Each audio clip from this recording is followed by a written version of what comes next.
Let's bow. Most gracious Heavenly Father, we just thank you for this day, and we thank you for all the blessings that you have given us individually and as a system. And we just ask, Lord, knowing that all true wisdom comes from you, that you would enable us tonight to make wise decisions that would be to the benefit of our students and our employees. For we ask all of these things in the precious and holy name of Jesus Christ. Amen. Thank you, Ms. Stowe. All right.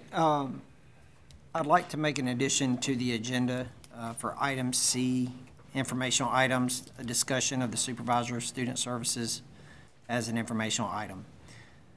With that, I would recommend the approval of the agenda for January 10th, 2019. Motion. Second. We have a motion and a second for the recommendation of the agenda for the Madison County Board of Education meeting for January 10th, 2019, with the addition of the discussion of the supervisor of student services under number 3, informational items. All those in favor? Aye. Okay. All right. We will, for an update, wanted to talk a little bit about the report card. That was a request of President Weiss, and the state released the report card grades right at the end of the school year, and just wanted to kind of discuss how those grades come about. So, Aurora, if you can go ahead and flip that presentation over.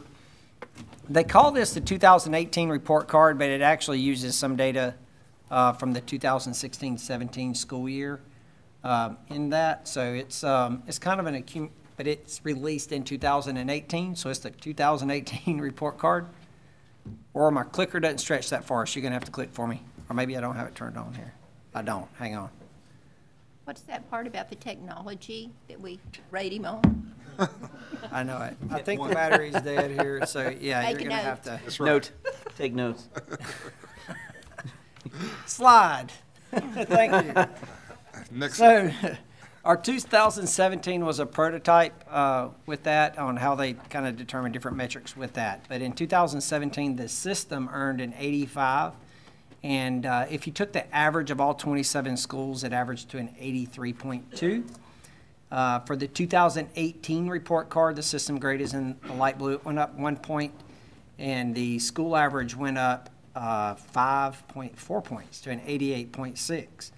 So I kind of did some digging, try to kind of determine, congratulations to our school. I mean, a 5.4, 5.5 point increase is something to really be proud of in our schools. Celebrated that, and we congratulate that with them.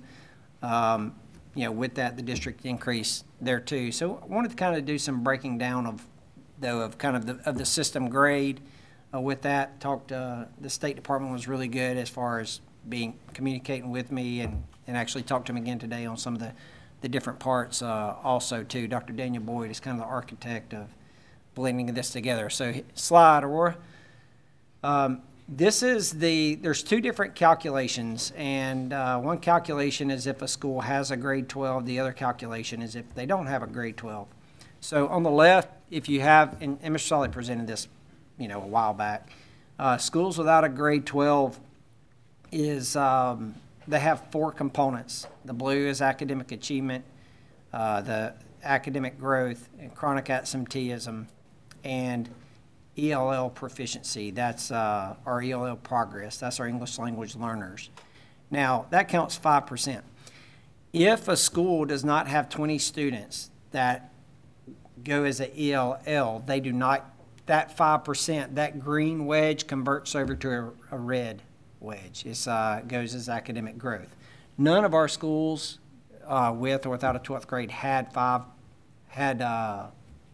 20 students that are ELL. So none of our schools received points from that category. It counted as academic growth, and you'll see our schools, you have a notebook here with every school's report card. Our academic growth was very, very strong for our district, so that 5% counting as growth helped boost that grade up. For the system, though, we did have a total of 20. If you combine them all together, we have about 190 ELL students. So the system got a grade with those ELL students while all of our individual grades did not. On the right, if you have grade 12, There are 6 indicators. ELL students, again, none of our schools had that, so it converted over to the growth, which is the red shell there. Academic achievement counts 20. So for all of our schools, academic growth counted 30. Chronic absenteeism was 10%. College career readiness is 10%. Graduation rate was 30%. Now, the graduation rate and the college career readiness rate is not 2017-18 graduates. It's the year before that. It's 2016-17. Okay, so we've got kind of 2 different academic year datas merging together for a report card grade. So we haven't gotten credit for our most recent graduation rate increases and our CCR increases. So we anticipate our high school grades even increasing more from that in the next year. All right, slide. This is our system report card grade. Again, our system grade was a B in 86. Of the 6 categories, our academic achievement earned 80.24 points. That does not mean that 80% of our students were academically proficient. You earn points by how your students score on that assessment. So we had 80.2 points for academic achievement. You can see our growth was 95.69. So that was counting the 5% from the ELL towards the growth boosted our schools averages up even more. The graduation rate at 94%, proud of that. The CCR rate 80.6%, again, that's 16-17 numbers. Our chronic absenteeism was 15.59. And our ELL percentage was 35.7. So our ELL students took another assessment, and with those, 36% of all district-wide, and they're really scattered out, showed proficiency on that. Now, ironically, if your ELL students are performing at a high level, they're no longer English language learners. They don't get tested as ELL. So you're kind of in a situation where when those ELL students progress at a really nice rate, they're now, the high-performing students are no longer in that testing pool. So that's, we're going to delve in a little more into that, that number. But the college career readiness mark, the graduation mark, chronic absenteeism, and ELL, those are percentages of students.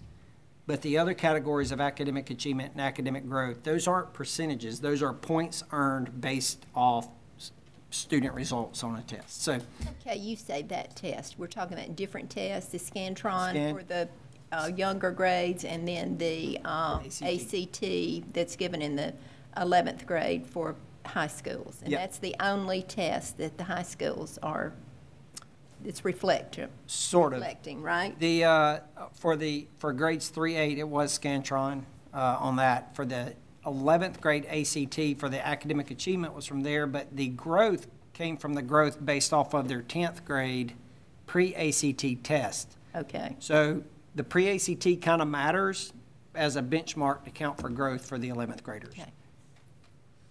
Okay, so you have in your notebook every school's report card grade in there, so you feel free to kind of, go in and study, and if you've got questions, you've got our team here, Tina Hamlet, spent a lot of time kind of helping us break this down, and Tim Solly, and, we've all kind of tried to pitch in and understand this the best we can, but we're overall happy and pleased with what we've got. Is the English language, is that a special test, or? They take a separate test, yeah. It is the Access 2.0. So Carrie wasn't planning on presenting that, but so we're going to look into that a little bit deeper. But you can see each school's report card on there. On the other information you'll see on there is the percentage of low-income students, percentage of special needs students, the number and percentage of ELL students, and so it may show that I think maybe Harvest had 20 ELL students, but they're not, even though that's 20, they got to have 20 in a tested grade for that number to show up on your report card. So your tested grades would be grades 3, 4, and 5 at Harvest. So it shows the ELL number for each of our schools in those. And the colors mean you have green, blue, and yellow. Does that mean something? I don't know what the color, I mean, maybe red means not great, blue is, I don't know. Maybe they gave means green, different things. above a 90 was a green. Student. I don't know if a C was a different color Sherry, or look at what. the top, it's student demographics. I'm on the left side. Yeah, on these Oh, on those numbers, I don't know about that, yeah. Yeah, I'm not sure what why the color coding of the numbers were. Because academic achievement for the school report card was blue, and academic achievement, well, on the schools were different colors. But it looks like it is. Maybe if it's above 90, it's a green. Right. I think that's it. Yep. And I think if it's like in the 70s, it's yellow. Yep. And, 80s, blue. well, blue would be, like your Bs would be blue. That's what it looks like, but who am I? It try does to appear do- like we've cracked the color code there. Crack the code. And these are all on the public, open to public on, you can go to alsd.com. The report card portal is on the right side there, and you can click on any school or any system in the whole state. Is the criteria going to be the same as they go through the next report card, or are they going to change it again? Yeah, it's changing. Because- It can change. Well, I'm proud of our schools. It looks like they've worked hard and been rewarded for it. Yep. State law says the State Department of Education has to have a report card. It's up to the State Department to kind of come up with what things they want to measure and kind of how to weight those things in there. So, but overall, it's kind of like you play a football game. You don't necessarily know how much a field goal is going to count until after the game is over, that kind of thing. There's Are 3 they points. Are they going to give you a blueprint so you could, in theory, recreate the data is that ever coming? Some point? Hopefully, since we're probably going to have the same state superintendent and the same kind of folks developing this, there will be a sense of a security, but we're about to change our state assessment piece, so obviously how they calculate achievement and growth, we're not sure. Because Scantron's going to happen this year, and then next year we'll be using a different assessment. And that's DSI maybe is the company? DRC. So they're, It'll be called the ACAP, is what the new state assessment will be called.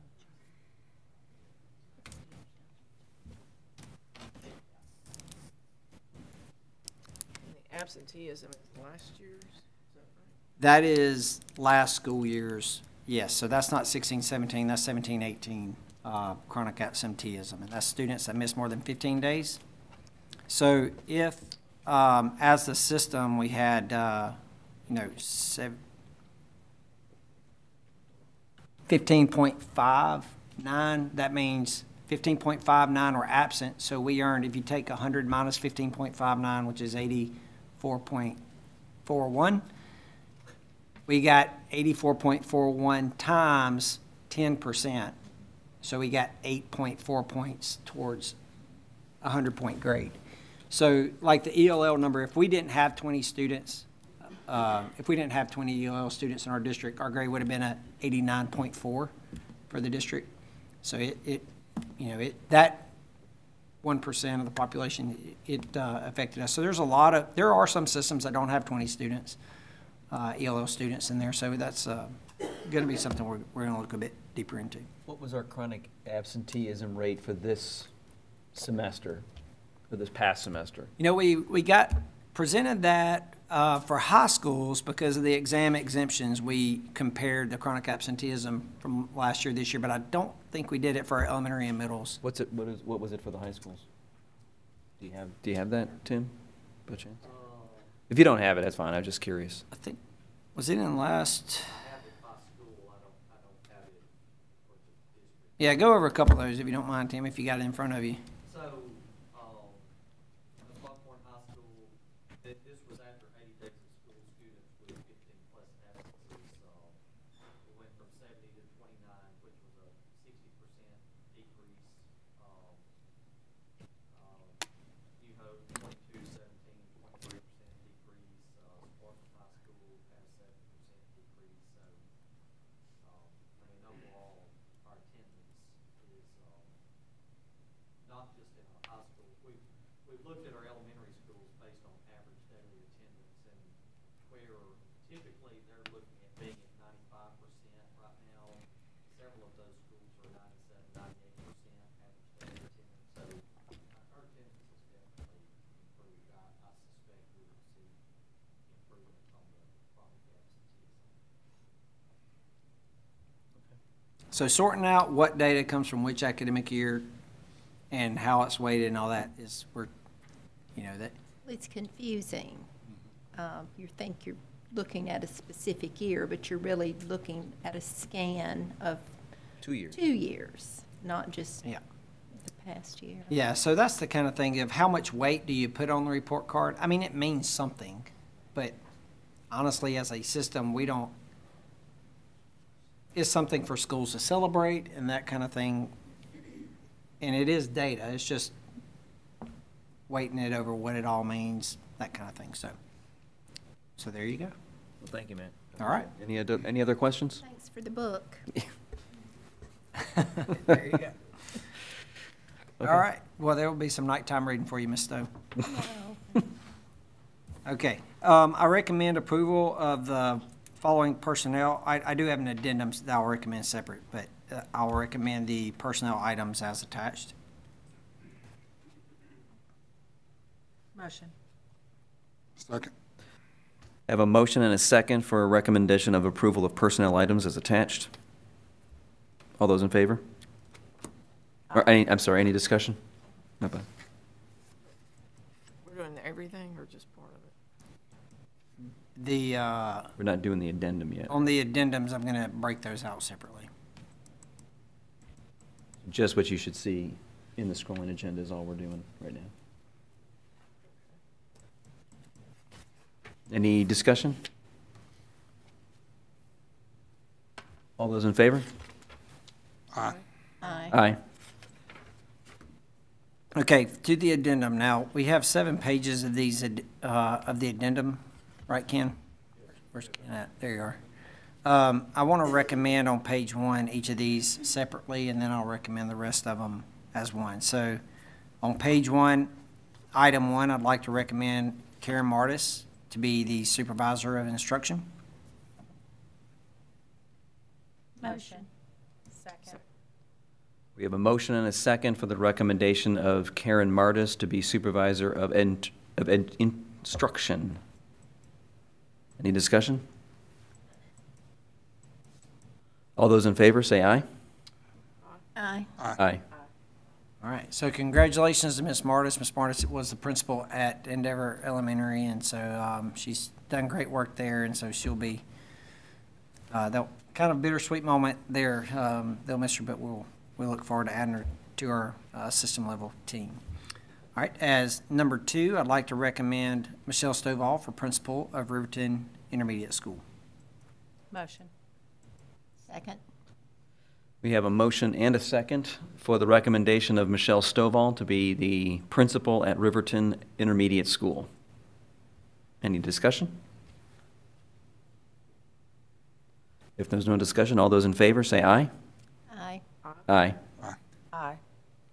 All right, congratulations, Ms. Stovall. So we're excited about you going to Riverton Intermediate and the work you'll be doing there. As are we in District 2. It'll be an honor to have you, and good luck with the upcoming year. I know of some children who are moving up in that area. Just to pull up your bootstraps. And I got my phone right here if you need to call. But welcome. Congratulations, Ms. Stovall. All right, and I now recommend all of the other items on the addenda pages 2 through 6. I'm sorry, 2 through 7. You want to do that?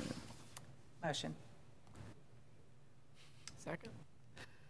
I have a motion and a second for approval of the additional personnel actions on the addendums, pages 2 through 7. Any discussion? If there's no discussion, all those in favor say aye. Aye. Aye. Congratulations on Eddie for finding a mechanic. Yep, one down, one to go. From there. All right, item B, I recommend approval of the probationary contracts for Michelle Stovall. Motion. We have a motion and a second for recommendation of approval for the contract, I'm sorry, the probationary contract for Ms. Stovall. Any discussion? If there's no discussion, all those in favor say aye. Aye. Aye. Aye.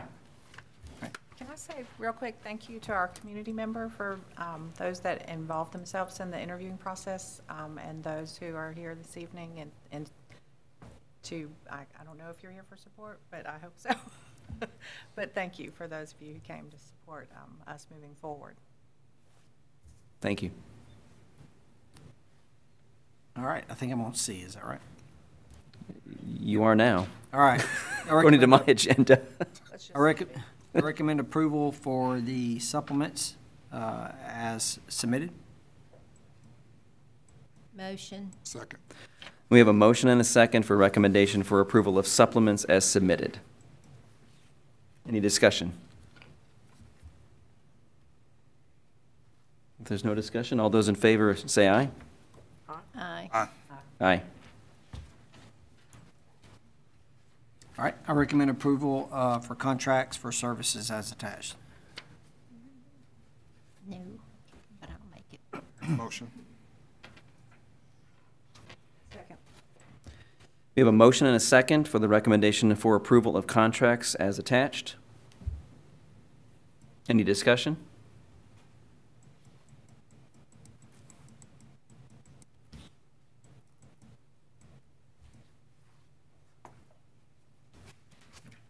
There's no discussion. All those in favor say aye. Aye. Aye. Aye. All right, I recommend approval of the 2019-20 high school academic guide. Motion. Second. We have a motion and a second for recommending the approval of the 2019-2020 Madison County School Systems Academic Guide. Any discussions? I would just like to say I still disagree with the Fine. rules, whatever, about exempting the exam. I just don't agree with that. It looks like we have about 200 students who were impacted.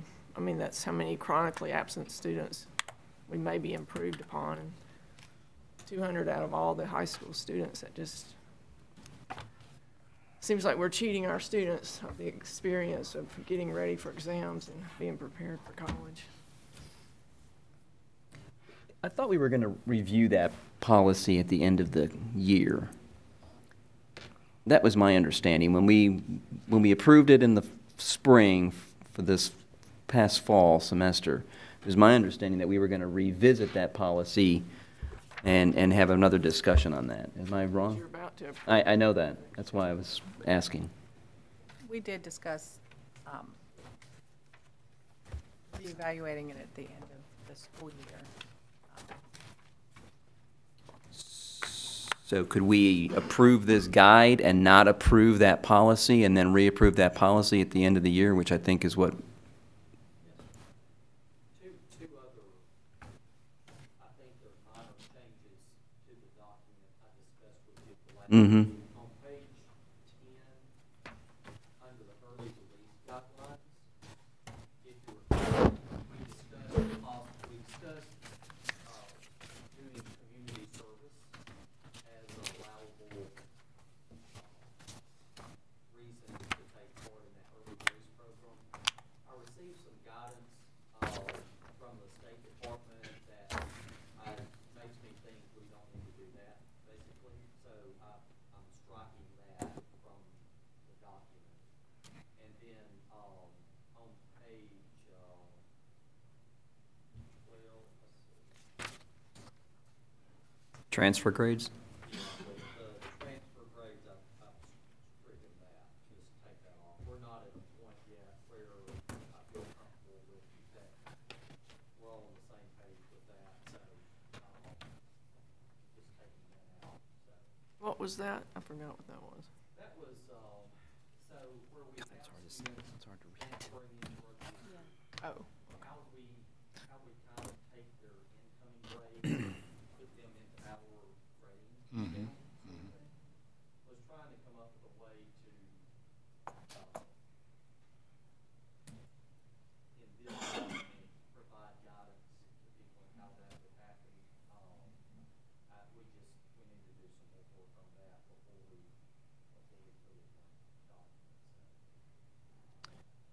early release is, like, they're just not gonna early release for any reason, is that? No, the early release is the only two reasons that we would allow early release if the student is taking a dual enrollment, if they're approved to take a dual enrollment class, or if they are part of our co-op program, so they're, you know, they're gainfully employed and working under the guidance of co-op teachers. We did make changes in the dual enrollment that they, to try to make it where if the student's taking an online dual enrollment course, that the original policy said they had to be, you know, going to a college or university during certain hours of the day and stuff. And with so many online courses now, so many of our students are doing dual enrollment online. I think it's just kind of an antiquated policy. So I think to meet the needs of our students, if we approve them to take a dual enrollment course, then I think when we say it's okay for them to do early release. You know, this is the first year without the C program, SEE, the Seeking Early Employment. You know, this, before, if a student just filled out a form that they were seeking employment and they met on track to graduate, they could go seek employment. And there was really no follow-up on how hard they were seeking or if they ever sought employment. That's why it used to be called the Seeking Early Exit Program, There you because go. most of the kids were using that as a means to get I out think of Ms. school Bates' early. daughter checked in on her when she was seeking early employment from the couch or something. I think Did do most, some laundry. I think most of our kids under the C program did that. And for both of those, either dual enrollment or the co-op program, students have to have a certain GPA, they have to be on track to graduate. I mean, you know, it's not just anybody can do that, so. So what's in here is not good, is that what you said? Like, you're gonna strike what's in here? Or, No. Sorry. I think there's a line there. The red highlighted portion of it. That is, Just the, when I went over this. with Scrolling the is not, it's not we highlighted. talked about adding community service as a third reason that students could do early release. Yeah. But we're not asking for the early release, we're striking that. So the only two are employment through the co-op and dual enrollment. Those are the only two. And I echo Ms. Rucker's concerns. I mean, clearly the incentive that we put in place with the policy for attendance has worked. We've seen a decrease in the chronic absenteeism, but I'm still not convinced that removing the final exam is the right incentive. There are potentially other incentives out there, in my mind, in my opinion, that are out there and available. But I would like to review that again before we move forward with that as a permanent policy. At least me personally, I have to open it up to the Yeah, board. If the superintendent was recommending for approval minus that, Yeah, we could do that. That way we can move forward with the guide as far as scheduling classes and whatnot. Yeah. And so before I do that, I'll just kind of, you've got these numbers in your book, but the system's chronic absenteeism was 15.6%. If you go look at our high schools, Buckhorn High School was 26.4 chronically absent. Hazel Greens was 9.2, but our other high schools were Madison County High School, 20.9% chronically absent. I'm scrolling through here. New Hope High School was 23.9. Sparkman High School was 24.1. So even though the system-wide was, 15 or so, the high schools were, had the most issues. And that's why, if you remember, it was the high school principals kind of asked the board to consider that. They were the ones that came to us. And they've tried a number of ways to incentivize attendance. Again, this was a policy that the board had in place for a long time. Felt like folks needed to take exams, but that was before we really started doing AP. Once we did AP, we already have a bunch of kids not taking a final exam because they're taking the AP exam. So we already had a bunch of students not taking exams anyway. So this was an opportunity for other students to earn it. And again, we won't know those numbers a little bit towards the end of the year. But the way it looks, we think for some of those high schools, that number is going to decrease by 30 to 40% off of the big number there. So anyway, that just for consideration. And I'm not questioning. That's what I'm looking at too, but when you look at number of students, it's about 250 students. It's really impacting. And so that's a pretty small percentage of the total population of students. So we're doing all of this for those few students is my point. Yeah, it's clear that the incentive is working. I just feel like we're taking a major part of their college career ready. I mean, if we're going to be college and career ready, having that final exam as part of that college and career ready is essential. And I think we put in the student's mind that if they go to class all the time, they're going to be exempt from the final. I can tell you that my son was kind of like, well, I went to class every day at UNA this past semester, and I had to take every final. So what kind of message are we sending to the student, you know, in the long run? I think there's incentives out there. We just need to maybe be a little bit more creative.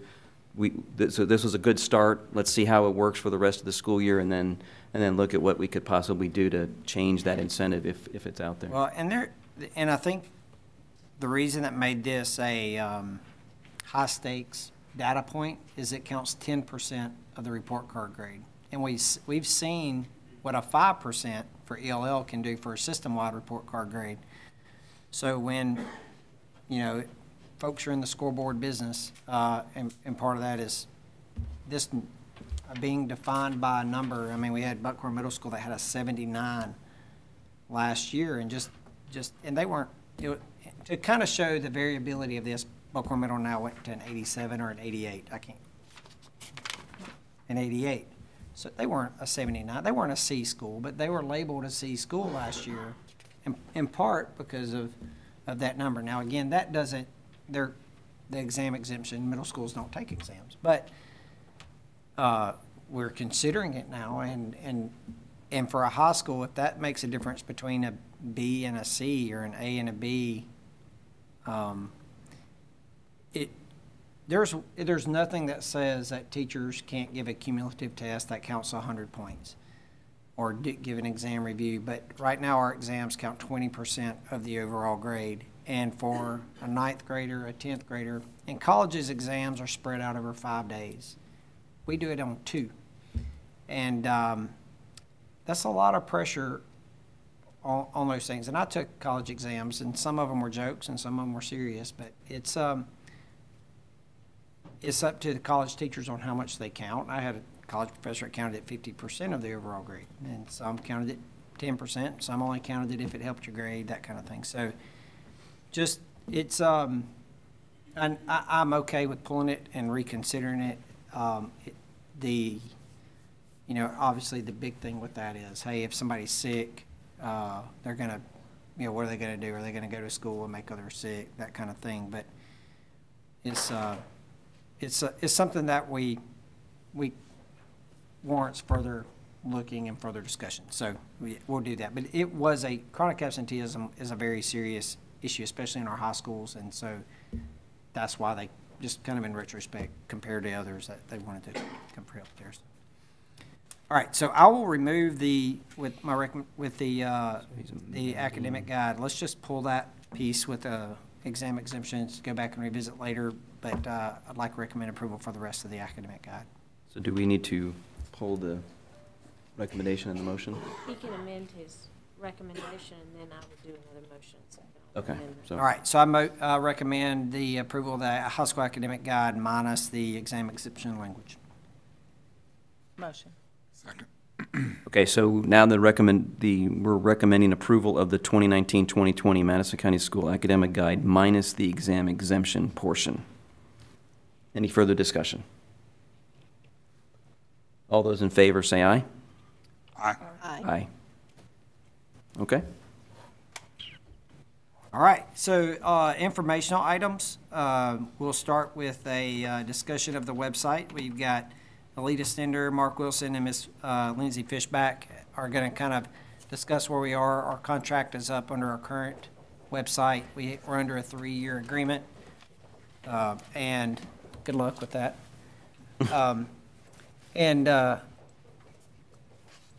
So we looked at other options. I asked Alita to kind of look around and see if we've got the best deal right now, and as with everything, everything's always up for negotiating and that kind of thing. So Alita spent a lot of time, looked at a lot of different websites, and has some information that I want to share with you before moving forward. Can I ask one? I forgot to ask this in Yep. the academic guide. The new math standards, how, did we do anything with We that? got a draft of that and presented open. So we looked at it, and it's interesting. There's a lot that's changed, but they're going to go back and they want to rename some courses and do some different things. They're going to bring it back up to the board. It's not probably not going to get approved till March. So next year will be an optional adoption, Okay. and it will go into effect the year after that. So we've got to kind of figure out at some point, when is it too late to kind of convert over? It So feels ours like, is consistent with the last year. pretty yeah, much. if it was adopted right now, we'd go ahead and move towards it, but it is not adopted by the state. So we're just kind of holding off on that right now. All right, Ms. Cinder. You kind of stole my thunder, but right now is the perfect time for us to reevaluate our web pages. Y'all are aware we had a complaint against it, so we have to look at that and try to make it better. And I'm gonna go ahead and let Ms. Stender take it from here, but she's been doing a lot of research on this. And this is a combined effort between several of us. And what we're gonna present is one that we thought would fit the needs for our district the best, anyway. In your scrolling agenda, there should be a slide deck that shows some of the things that we considered and why we decided to present Blackboard to you as an option. We kind of want to up our game as far as presenting our image, professionalism, a better organized website, and Blackboard is one of the premier vendors for that. And so we have Lindsay here who presented to us, and we were blown away by it. So she's going to present to you some of the key factors, and if you've got any questions, we're happy to answer those. Thank you, Lita, and good evening. Goodness, it's already evening. Here you go. Look at it. So quick summary, because we have done some extensive work thus far, so to bring everybody else up in the room up to speed, 4 bullet points of how we got here, what we're looking to do, what we hope to arrive at in the June-July timeframe is overall look and feel is we're going to focus on the school district's website, releasing a new brand, focus on easy to find area on all of your individual school websites. But overall, the brand showcase of the district should be a nice, clean, contemporary overall look when you consider the website design itself. We're going to allow for a more modern showcase of pictures, video involvement, and hopefully tell the story of what's going on a daily basis in all the schools. That's our main priority in showcasing the district's brand. Along the way, some things that we're looking to accommodate and improve are going to have to do with the infrastructure of the current system and platform in use today. There are some existing support issues in terms of needing to submit tickets, waiting beyond 24-hour timeframes to make existing updates to the system. So now the team is just going to have the ability to go straight into the system, make all the updates that they want. The system is completely unlocked to them. Again, that allows for the most up-to-date content to be consistently added to the site versus seeing something 2 to 3 days later. Very important to the team and to the voice to the community, so you guys see the most up-to-date information at all times. Another great component as this district leads efforts with a Google environment, how do you bring Google into this platform? So this platform will be able to emphasize a lot of that Google environment, such as link up an entire Google Drive and existing documents that are on that drive. They will then automatically be able to roll up on the website. Very important for management of the district team. Now they won't have to go post documents in separate places. Instead, you're going to meet me where I'm doing the work. I have them in my drive. That's automatically going to roll up to another spot. Another great plus for them is a nice sharing framework where if we're posting something from the district site, it should flow to all of our campuses. I'm going to have a nice sharing infrastructure to just push items straight down. I don't need to go in and out of different campus websites or have different administrators at all those campuses go in individually and post them. So not to continue drawing that out, but infrastructure-wise, there are some necessary changes that go into making the site look beautiful and pretty. There's a lot of work that goes into doing that, and having a smart system to back you up and get there efficiently is very important. So the team has taken close attention to vet out that process and what their pain points were existing today. The largest item on the docket is going to be accessibility requirements, ADA 508 compliance standards. This is what we've probably spent the most time on to make sure we accommodate and have a district site and school sites that are accessible to all audiences. Those that may not be aware, just to give a quick overview, so if I'm a visually impaired person and I'm navigating with a screen reader over top the site, even if I have no use of my arms and I need to use a certain device and I only have the tab key on my keyboard, to give you a visual, all of those different audiences need to be able to access the school system's website. School systems across the United States today are actually receiving what are called Yeah, we've got that. Okay, perfect. Yeah. So this is, let's fast forward to today. They're all of the functionality as far as technical requirement, keyboard navigation, the design being up to date, those are all going to be accommodated along the process. Quick overview of Blackboard. That'll also be great in the process. We are a premier leading software company. We have been in the ed tech industry for 25 years.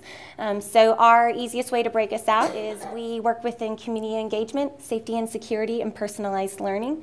What's great for a school system of this size, it means that the team will be able to partner with me on an ongoing basis. It's my due diligence to always know where you guys are going in terms of your strategic mission, your vision, and closely align with that. When there's a new need for a new product, such as we're working on this with communication or we're doing this in our classroom, the team will be able to have me involved in those conversations instead of bringing a new provider in. They'll have a close-knit relationship with us. So focusing on the website at this point, the team will have more room for growth in terms of your mobile app and some different items that they like, but focusing on website today. Another great thing is thinking about the life cycle of students. We're constantly preparing them for after the K-12 environment. This is a great area for us as well. So we work with all leading universities, as you can see throughout the state. That is consistent with that in the United States as well. So we focus on Blackboard being a brand that children enter into the K-12 environment. They can continue to see in post-secondary, and they can also continue to see in their workforce environment. Previously to working at Blackboard, I was actually at Apple. So all of our online meeting environments were done through Blackboard. And it's interesting when you start seeing that brand consistently approach throughout your movement of the industry. It's also an important landscape to know the industry experience. Within the state of Alabama, we work with over 52% of the state. Various products that are out there, but the website is definitely one of our most popular items. I am pleased to hear when folks consider us as the leading provider. We are heavy on development. We've worked very hard to achieve those options. Across the U.S., more global perspective, we do work with 70 of the largest 100. We work with 1 out of every 2 students. That's a pretty big coverage when you think of that breakout, and actually over 25 years of experience. The other portion is rollout. So it's nice to talk about the fluff and why and how does this get done? And I know this is considerably small print, so we can actually share this implementation plan if needed. But we did want to give the entire team how we're going to get from point A to point B with the kickoff and a timeline of the district needing to roll this out within probably near the end of the June timeframe is what we're marking for right now. So this will give by a month breakout, and it gives the priorities of the team.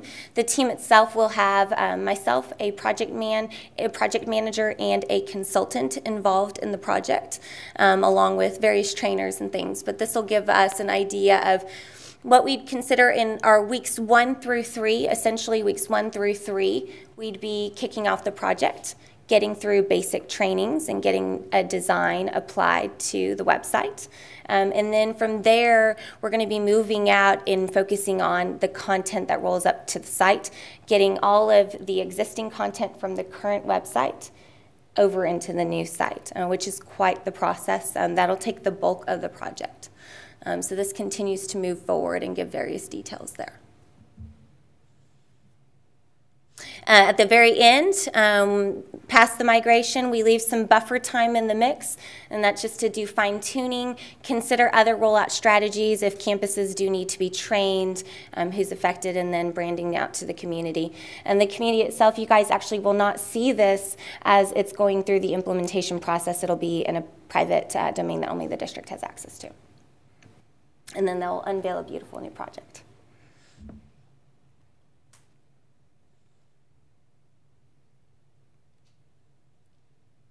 All right, Aurora, do we want to click out to just 2 of those live sites?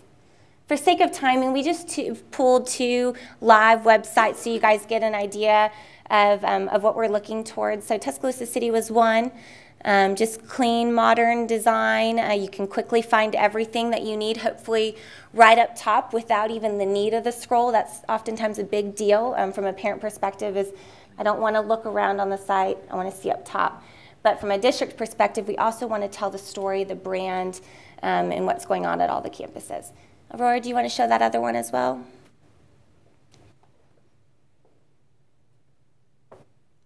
Perfect. So this one will be a different approach to the design. Instead of the smaller picture up top, you're going to have a much larger picture vision, drawing in more of telling that story up top. And then as you come through it, still paying close attention to navigation, finding what you want quickly from a parent perspective and what's going on within the district.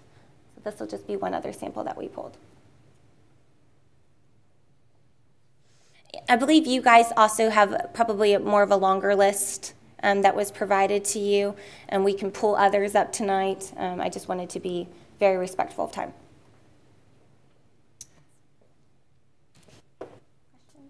I'm good. Does anyone have questions? No questions? Okay. Well, like if you were going from the website, like you can for hours now, to the schools, you have the ability to do that, right? Yes. And then now, to me, it's very complicated the way we, like if you want to, and I've had parents complain about this, say they can't even do it, to email a teacher, you know, you've got to show you're not a robot. You know, that's very, they just, you know, it's irritating to people to have to prove you're not a robot to talk to your child's teacher. Is that not true? Yeah. So one way we'll be able to accommodate that is we have a straightforward staff directory where staff information can be exposed, not having to go through that process. Oftentimes those forms are put out there for a security perspective so that the little web robots can't go get all the email addresses. Our staff directory has a built-in security component where the bots can't just break into it and steal all the emails. So we used to put everybody's email address on the website, but what's happening now, these spam folks will find that and email everybody in the system. So you go through a thing to type in a message, but the It's just irritating. I'm sorry. That will be able to go Best away. practice, Ms. Stowe. You don't need to What? put them out there. Do what? You can't just have the email addresses out there. Well, but if you have their name and you can click on it, I mean, I guess, to me, it's frustrating. I'm sorry. It's hard for me to, you know, I'm old, to find all the cars on the thing. I mean, they're grandparents that need to see things. I've actually sat on many community panels, and that is a very common situation that comes up. See, it's not just me. This is why we have the technology built in to where you can accommodate both. And then, like currently, will this work on any device? Like, you know, my cell phone, the website works totally different than it does on my computer or on my iPad. Yes, that actually should have been a top feature. That totally slipped my mind, so I want to thank you for bringing it up. So the website will be what's called responsive web design. That means it's coded in such a fashion to automatically size down, thank you, Aurora, as she's demonstrating right now. It will size down to any device. This doesn't mean that you guys need to go download an app. It just means that either if you're accessing this on a Chromebook, an iPad, a phone, a laptop, a huge big screens as such, the website will be designed to optimize in and out, and your point of view will not be affected. Yeah, that is a big issue. Yeah, because Stinks. it stinks. How long has it been since we did this? We did this, well, early on, that was one of the first things I wanted to do is create a new website. Because if you think ours stinks now, just wait. You should have looked at the one we had before I that. remember. It's awful, Oh, yeah. terrible. And it was, honestly, the rollout was just a horrible experience. And so when Alita came to me, talked about changing vendors, I'm like, I started getting flashbacks. And, PTSD from the last roll, because we thought we were ready and things just, it was terrible. But, you know, you have assured that it will be seamless and I did put a lot of work into a good project plan to reassure you. Yes, we do actually have a lot of, having a consultant and having a project manager attached to it, it makes a big difference of having two points of contacts that pull you from point A to point B. And a lot of other hands on the project, but those 2 points of contacts are very important in the process. So our current website would pretty much stay live until this one was ready to roll out, which probably be, I can't remember our dates, Alita, next fall, July 1st. July 1? That's our shoot. Like when we rolled it out before, like it wasn't really complete. No, It will be complete. it was not. And it should be, this conversion should be easier than the last one, because our previous website was, the way it was coded was hard to pull into a more contemporary website. So even though the one we have is not as interactive and consistent, this, a lot of what this brings our current doesn't, but it should be an easier Document turnover. management as well, looks like it's a lot easier than Yeah. current. Right, but it should be an easier transition going from the one we have now to this one than from our really old one to our current one. So we're essentially starting from scratch, and we're having new libraries to pull documents, and we're. Well, and if you can hook it to Google Drive, Right. and when our drive updates, a folder updates, it automatically pushes it out to every website. I mean, Right. just making sure our websites are staying consistent and up to date is gonna be really good. Calendaring, so if you have a calendar for board meetings, it'll Yeah, be and, reflective on. and we used to put like presentations, like the report card presentation, we used to post those on the website. Well, if we can just have a folder that says presentation and just put that in a little folder and it automatically is on the website, you know, it would be, those are things like that would be. It's going to eliminate those long lists of PDF files that I hate. They don't look good, and they're not very user-friendly because, you know, it's just a lot of detail in those. We can use icons. We can use vocabulary words, you know, hey, here's where you can find the calendar. Here's where you can find the form for absentees or something like that. So we're going to be able to simplify that quite a bit. Because like right now, our drop downs go all the way down off the page. You know, I mean, you can't, and so when you're on your phone, it makes it really hard. So, we're And the training. cautiously excited about this. And the training component, we're going to train all our staff in the classroom, well, our tech contacts in the schools. Yeah, everybody will be trained All the way down, okay. But this in no way takes the place of learning management systems, meaning we won't like have all third graders' vocabulary words on here. No. And Blackboard has a learning management system. Yes. Yeah, because that, it You're like, does. "That's what I So thought." I think some of our parents are going to assume that they can get their third graders' homework off of it. And so I think we Content need to be clear that, website. And will all the schools' sub-websites be up and running by June as well? So everything, when the button is pushed, we go live with everything, the system as well as all the school websites. So with that, we're going to kind of hold off. Really? Oof. We'll click it at a board meeting. How about Yeah. that? We'll let Dave click it. No, no. Instead of a bow. Click. We'll let Nathan do it. He's the Mouse. techie on the board. Don't put that on me. Don't put it on me. Mary Louise gets to click the button. Yeah. After she finds the cars. Yes, all the cars. Y'all laugh. You'll be there looking for them. What? All right, any other questions? No. With that, we are going to focus our energies on building and I'll be recommending the contract at the next board meeting for this. I didn't want to, I just wanted to give it a couple weeks to bring back to you guys. But once the contract's done, our folks will be working on the new website, and so our current one will probably not, you won't have a whole lot of new pictures and information. It'll start staling out. Okay. Does our current contract end about the same time as okay. This school year. Okay. This school year? Is that right? Or through September? September, so there is some buffer in there, but we want to keep firm on the go lives. So these costs that we see are pretty accurate? Correct. Mm-hmm. Okay. All right, thank you. Thank you. All right, Mr. Cubic is going to discuss the job-related injury policy. Yes, sir. You have the information, the current policy, and you have the revision that we're looking at. Look at yours. What we're trying to do here is make this easier and clearer for our employees when they're doing their FMLA paperwork, as far as what forms would and wouldn't need to be completed. So what we want to do is delete all the yellow sections and just replace it with per established procedures, which will be outlined in the Madison County Schools Administrative Guide. And it also will be on the informational sheet, which leads off the FMLA paper, FMLA job-related injury paperwork. So it tell them 1, 2, 3, and whether they need to stop, continue, what they need to do. So this just makes the policy a lot cleaner by taking out all these forms, some of which we don't even use anymore, and just basically put in the words per established procedures.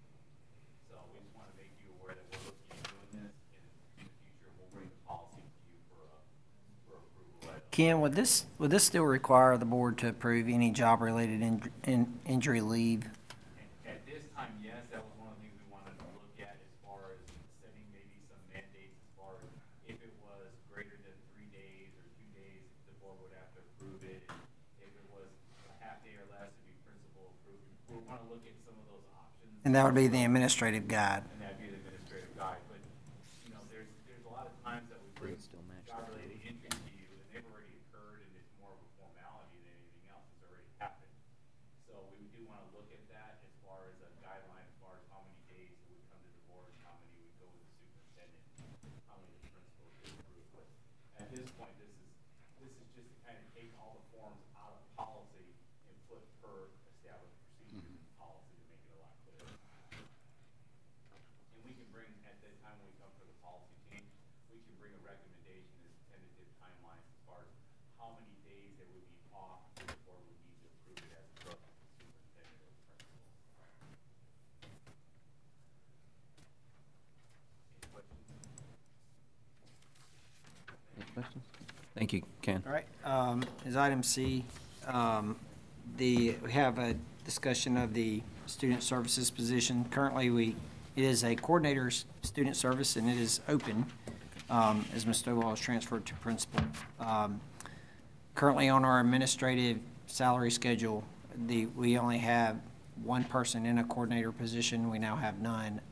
I would like to convert student services to a supervisor level position, and as a result, that coordinator strand would go away. Part of it's a very big job. You got to work with a lot of entities, including the board and principals and plaintiffs and desegregation cases, different things. So we would like to make this position attractive to principals, and hopefully we think that a supervisor level would do that it would attract some principals to apply for this. So we kind of have it fitting the form of all of our job descriptions that we've added or reformed since I've been in, which is the classification, description, duties and responsibilities, qualifications, and preferred qualifications. And so you can see the preferred qualification there. The first bullet is successful experience. As a principal, we're not making that an absolute qualification, but preferred on there. So the process will be getting input from you guys. I know you're just now seeing this. If you see anything that sticks out, you're welcome to kind of chime in there. But as you look through this, working with Mark, as you see things on here, Mark will work with our AEA representatives on getting input from them, and it will come back to you for approval, possibly in 2 weeks. Is once approved, then I will look at posting the position as a supervisor level. Who is gonna be doing Michelle's? Alan? Yeah, so with the creation of that position, we put coordinator of student services under director of equity and innovation. So that's now Alan's department. So Alan will be doing that work through the transition. So, and we actually, we did a reassignment of a secretary to transportation to help with that position. So we have clerical help now too with that. Is there anything on here that's different than what the current practice is? Our job descriptions that we had when I came in are job descriptions that are decades old, and they literally are 1 or 2 sentences. So we tried to create, so the coordinator, in fact, coordinator of student services on our website do we even have a job description of that, or is it, I'm asking you, Ken, off the top. Yeah, I don't think we even have a job description for I coordinator. really wasn't asked, practically, is there anything on here Oh, different? I got you. Well, what's going on? Mark, I don't think, as we worked on that, this is pretty much what the job has turned into, who they're working with. For example, social workers are on here. We had one we didn't really have a team of social workers until really last school year. And so this person's been doing that? Yes, as we built those, yeah. And I realize it would probably have something to do with the amount of experience, but what's the economic impact going to be to the system? Yeah, so on the salary schedule for coordinator has 15 steps. I would like to not have it be 15 steps. As we've revised these positions, that we didn't have supervisor. We just had coordinator and director, and the gap was just quite large. It was $20,000 different, $25,000 different. So we added supervisor to kind of cover the difference there. And so everything on the administrative page there is 10 steps except coordinator or supervisor. So if you're looking at, a coordinator of step 14, 15 is a coordinator of step 12 is equal to a supervisor of step 0. So if someone applied for this position that had coordinator experience from another district of 10 years versus a principal that had none, it's equal. So it really depends on who you had here. But the difference in step 0 is $10,000 difference in step 0 for coordinator and step 0 for supervisor. But again, because coordinator has so many steps, it ended up making it in the long run it depends on kind of what apples and oranges you're comparing there. So the role has just kind of evolved over the years to add more, robustness to the amount of work that's done by that person. So it's right. Not that it's always needed to be a supervisor, but with the addition of social workers and the addition of some of the other things that we've been added to that role. And just like coding, the code of conduct and how we code those, and it being to a high fidelity and consistent across the system of having to look at codes that are happening across all of our schools, and and ensuring that quality control that we now as a system have to do. It is definitely elevated in the responsibilities and the high profile. Other duties as indicated has just become enough that we can no longer probably fill that position and justifiably call it a coordinator. Right. It would be, if it was a coordinator, you probably wouldn't even have high school. No, I don't think you'd have any principals apply, and honestly, I don't even think a high school principal could afford to take it. At that, it would be a pay decrease for a high school principal. So, I'm sorry, a high school assistant principal. Correct. Even if you looked at assistant principals, it would be a pay decrease for a high school assistant principal to come be a coordinator. So, just kind of because of that in comparison of who do we want for this job, we'd like, you know, we're gonna, it's definitely gonna be well worth the funds to increase the, we think the robustness of the candidate. So We're not adding foresee it. Go ahead. You foresee former or current administrators applying for this role? That's kind of what you see? Definitely needs to be an administrative experience. I mean, you might, folks can have an administrative degree and have no administrative experience. For this, there's going to definitely need to be administrative experience. Preferred would be principal experience. And what do you hope to get by having that person with that experience? Just having the knowledge of how a school operates, functions, and... Well, and to have those one-to-one conversations with principals on dealing with questions on, hey, this happened, how do I need to handle this? How do I need to code this? Is this level 2 or level 3? You know, getting statements. So there's a lot of conversations that happen between this person and principals on getting things the way they need to be as far as reporting. So it is those conversations are happening at a high level. I mean, we really need somebody with an expertise and experience in documenting and handling discipline coding issues, but also, you know, the knowledge that they're going to have of federal law as far as McKinney-Vento, homeless, and those things are always changing, and have to turn around and do professional development and turn that around to assistant principals and principals at our principal meetings, working with the National Child Advocacy Center, the local DHR. They're a community represented with that. Michelle actually served as my representative. So as superintendent, I'm on a lot of boards by default when I come in, and part of that is United Way, National Child Advocacy Center, and Michelle has been the representative for that just because it kind of lends itself to this. We had a local group from Hazel Green, and it's the, help me on the name of the business there, of the mortgage company.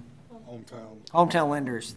So the Hometown Lenders did an effort to raise about $30,000, and they wanted to, hey, how can we use this? Came to me, and I'm like, look, we've got, you know, a homeless population in our report card here of, off the top of your head, Michelle, do you know how many of our homeless? 187 homeless students. And so Michelle worked with, hey, Michelle, get with Hometown Lenders, work with them on it, and so Michelle works with our social workers to work with the teachers to go get lists, and they all had Christmas lists. And Michelle went Christmas shopping for 180 kids with Hometown Lenders money. So it's not just federal laws, working with principals, working with community groups. It is it's a huge job. Mr. Madison, board members, on the website, you'll see that we have coordinator position posted as a job description. You'll see how generic it is in scope. When you look at the job description that Mr. Madison is proposing to you, sharing with you this evening, you'll see how it's a lot more specific and how it's more tied to the position specifically. So that might be able to give you two things to compare at your leisure to see how the current coordinator's position as opposed to what this position is, to see the difference in scope between the two jobs. Yeah, it actually says coordinator. It's very generic. Well, you know, either a year or 2 years ago, I said that this position needed to be a supervisor's job. And Michelle, I want to thank you. You've been very thorough, held our feet to the fire, as I'm sure you have other people's. And, you know, I just think you've done a wonderful job. Nathan and I sat in with you as you redid the student code of conduct, and I think it's much easier now for people in the schools to know exactly what should happen for whatever occurs. So, you know, thank you so much, and I just, you know, it's probably time, but it probably was time a year or two ago. We can't make up the money, though. Just putting it out there. All right, so we'll have that out. Feel free to kind of review that, and you can work with Mark and Alan on your thoughts and things on that. We'll run it through policy review folks and bring that back to you possibly at the next board meeting. All right, are we okay to move on to our other business? We have a couple of things that will require a couple of items that will require an executive session, I do believe, if we have certification for that. We do have certification, and so what we're going to do, ladies and gentlemen, is we're going to adjourn into an executive session to discuss some other business. One is a student transfer request, and the other is a recommendation for approval of negotiation authority. We will do the student transfer request first. We will come back in here. We will vote on that student transfer request, and we will go back into session for the recommendation of negotiation authority. Come back out of that and vote for that. And then I don't know if we have any additional executive session after that, but so we will adjourn at this time and go into executive session for the student transfer request. Where we go?